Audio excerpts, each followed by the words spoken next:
What is going on, everybody? Russell Clay back for another video. Today we're going to be looking at Dynasty, my Dynasty ratings update. We're going to be looking at why I made the updates I did. If this is the first time you checking out Dynasty Watch, basically this is a run through of the week, stock up, stock down, and kind of fully evaluating how we should be navigating Dynasty leagues with the latest news. So, without further ado, let's get into it. What you are looking at right now is Dynasty Watch. It is not published yet, but it will be by the time you see this. So we're going to go through the Dynasty ratings and talk about why all these updates happened. And for week one, the first month of the season, we're going to see a ton of updates, a ton of injuries, tons of roles players are playing. We didn't think good and bad.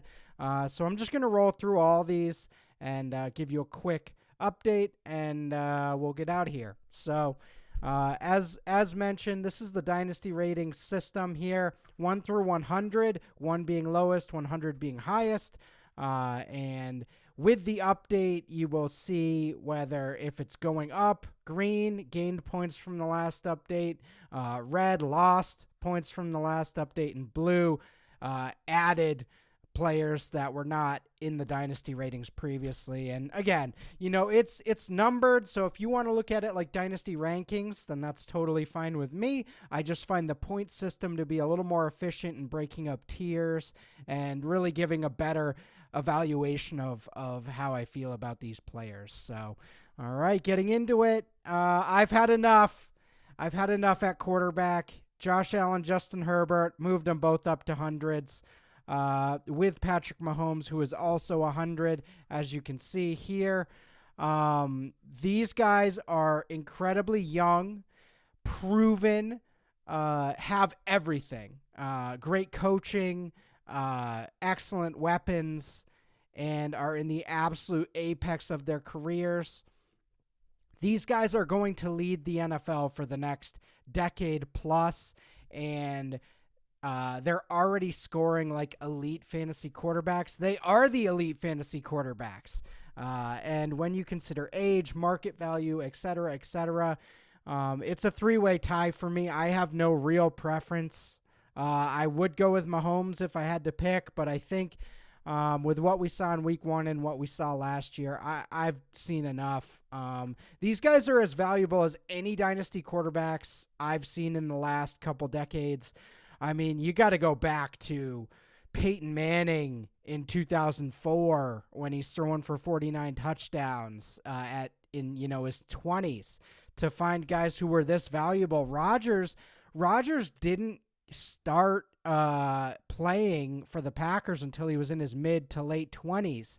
Trying to think of some of the other guys here. I mean, Tom Brady never really had the perception, didn't ever have the rushing ability of a Herbert or Allen. All these guys, they're just perfect. They're perfect dynasty assets. So Josh Allen, Justin Herbert, if you have these guys, Patrick Mahomes, you're locked in. Just keep them on your roster and things will work out for you. Moving on, we got a whole string of guys that I thought deserved to at least be slightly ticked down. Russell Wilson, I think it might be just a little week one nerves, week one figuring out the new team, but I did want to drop him a few points. He does have age concerns. He does have to start worrying about the perception concerns. He's heading into his mid-30s for dynasty purposes, so I could see Wilson's value taking a hit if he doesn't have an elite fantasy season this year. Didn't look to run at all, which is kind of what we've seen the last couple of years. That didn't change in Denver. So, we'll move him a tick down and kind of keep him in that second tier. But now he's more in the, he's more fitting in with these guys.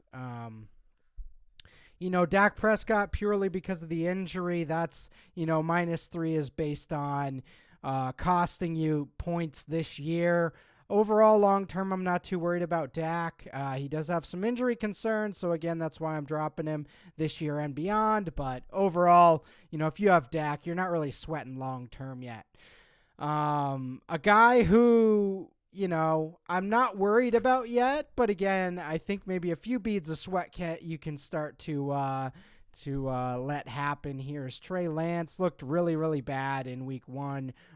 Again, I think he'll even it out, and even if he's not, that elite quarterback we want him to be, I do think he'll be a great fantasy asset this year. So I'm still fine with Trey Lance. I still like him. He's still an 81. That's still very high, in the grand scheme of things. But yeah, I think we can at least sweat a little bit here. Aaron Rodgers, I think he's going to throw a lot to the running backs this year. I think the running backs are going to dominate a lot of the touches this year, A.J. Dillon and Aaron Jones.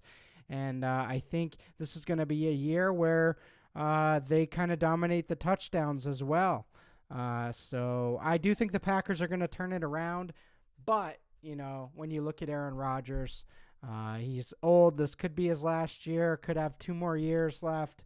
We'll see how much he has in the tank, but I think he's going to be fine. It's just he doesn't have Devontae anymore, and if he's not scoring elite fantasy seasons for you now, what is he really doing for you? So I had to bump him down. Mac Jones, mostly just the back thing. I'm not too concerned about Mac Jones long term. I just thought maybe I had him a little too high, and he'll probably look better in the next couple weeks. But yeah, slight concern. And then, boom, Marcus Mariota. Each game he starts for Atlanta this year is an audition for years in the future. If Mariota can play 10, 12 games this year and look pretty good, or maybe he starts the whole year, that's going to set in line a potential Ryan Fitzpatrick type role where he's swapping team to team to team that needs quarterback every year. If Mariota can do well in the system this year and not get completely exposed, we could be looking at a long-term, stopgap starter. And those are valuable. Ryan Fitzpatrick has been very, very valuable over the last 4 or 5 years. And I think Marcus Mariota can fill into that type of role if he can play well this year. So I think we got to move him up in our dynasty rankings. Saquon was already irrationally high in my running back rankings. I wasn't ready to give up on old Bo Jackson 2.0. Had a great week 1. We're not out of the woods yet. We got a whole season to go, but he does look healthy. I really, really hope he can stay healthy because he is incredibly special. But for now, we move him up. Not quite at Jonathan Taylor level, but yeah. I think we're really loving what we're seeing from Saquon here. If he can put together 3 or 4 more years, which I believe he can do, even if he turns into more of a receiving down back, I think he can have a long career, despite what the perceptions are right now. Alvin Kamara, don't love what I saw from that receiving role in week 1 and don't love the rib injury. He's also getting into that age range where guys start to fall off, so dynasty-wise, I'd be a little nervous right now about Kamara. I do think he'll be fine for the most of this year. Just don't know that we'll have that ceiling of past years. And there's a lot of mouths to feed in New Orleans all of a sudden. Landry looks great, Olave looks solid, and Michael Thomas is back. So keep that in mind. Fournette, Edwards-Helaire, Gibson. Not too much has changed for me. I just wanted to bump him up based on what I saw in week 1. Gibson, again, I still believe once Brian Robinson comes back, we will see, Robinson shift into that, maybe 2-down role or goal line role or whatever. But the good news is we saw Gibson being utilized in the receiving game, which is where he always belonged. We know that, Guru subscribers, but it seems like Ron Rivera is starting to learn that too. Edwards-Helaire, just the cushiest job in the NFL. Running with Patrick Mahomes, those little dump-off touchdowns. Yeah, we're liking that. Zeke, purely because of the Dak thing. I'm still high on Zeke in comparison, but without Dak, I'm worried about this offense. Miles Sanders, Michael Carter played pretty solid roles in week 1, and guys I think can contribute. Michael Carter, the death of Michael Carter was a little preemptive. I am buying at cost, and it looks like he's going to have at least a flex-worthy role this year. Dameon Pierce, again, I've never really loved Dameon Pierce. I do see the utility in him on the Texans this year. I just don't know how long-term his value is. And then if Rex Burkhead continues to play over him, what's the real dynasty value there? So continuing to fade, but I do have to respect him in the rankings and ratings because I know a lot of people do like him. So perceived value-wise, he's still carrying, Elijah Mitchell got hurt. That's why Jeff Wilson enters the ratings at a pretty low grade, but he's going to have some season-long value the next couple weeks, so I like that. Ramondre Stevenson. We'll see if Pierre Strong jumps into the Ty Montgomery role. If not, maybe Stevenson takes on a bigger role, but not loving that. All right. Let's see. Yep, move Justin Jefferson up to 100. It's pretty undeniable at this point. He's one of the best wide receivers of all time, basically, through the first couple seasons. And, in that offense, he's just going to continue to get fed. Every week he's not going to score 40 points, but he's going to have some really big weeks this year. CeeDee Lamb, Mike Williams, my guys, but I got to knock them down for what I saw this week. Mike Williams might be a little more inconsistent than I want him to be this year. I know we all know he's boom bust, but don't love that. Still love him long term. Still love Lamb long term, but got to bump him down. Metcalf, got to bump him down. Still love him, but the Geno Smith era probably isn't going to treat his yards per reception kindly. Bateman didn't get targeted as heavily as I'd like to see. Got to knock him down slightly. Gabe Davis looked fantastic. We got to appreciate that. Devontae Smith, a 0 in week 1. Looks like A.J. Brown might be a little bit of a problem for him this year. I was still pretty high on Smith coming into the year, but I'm certainly doing some double thinking about that after week 1. Ultimately, still very talented, and I think he'll get his opportunities, but, that's kind of what we're looking at there. Christian Kirk, love it.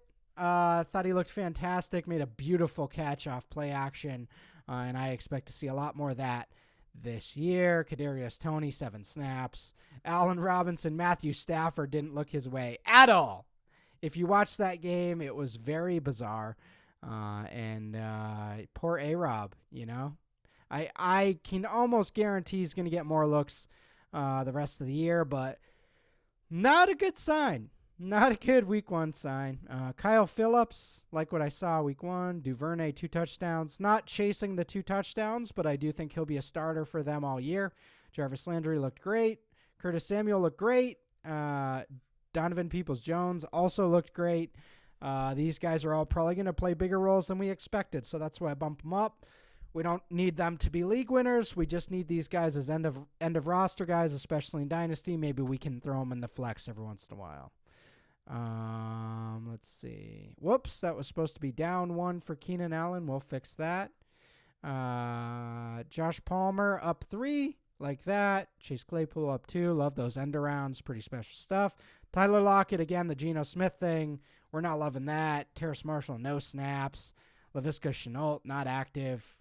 Not loving that, boys and ladies. All right. Whoops, that's supposed to be -2 as well. Well, all right. That's why this isn't published yet, y'all. Dawson Knox down 2. All these guys down 2. The mid-tier of tight ends was atrocious this week. All my guys, Gesicki, Njoku, Fant, Alberto, Irv Smith, Dawson Knox. I mean, all these mid-tier guys completely busted. They will have their weeks, but, Njoku, they paid him all that money. It might be because they wanted him to block. Alberto's, funneling in with about 6 different tight ends. Fant is the same deal there. And Irv Smith, not really a part of the passing game that week. Bump Harrison Bryant up. He was playing a few snaps there. So, this is, not a great start to the year for mid-tier tight end, as I guess most years don't start off well for these guys. I do think we're going to have our weeks, but for Dynasty purposes, kind of frustrating. So, all right, y'all, that's kind of what the update is today. Thank you all for tuning in. If you see this video and enjoy it, please give it a like and subscribe. If you're watching on the site, I thank you for subscribing to Fantasy Guru. We appreciate you. And that's it for me. I'll see you guys in week 2.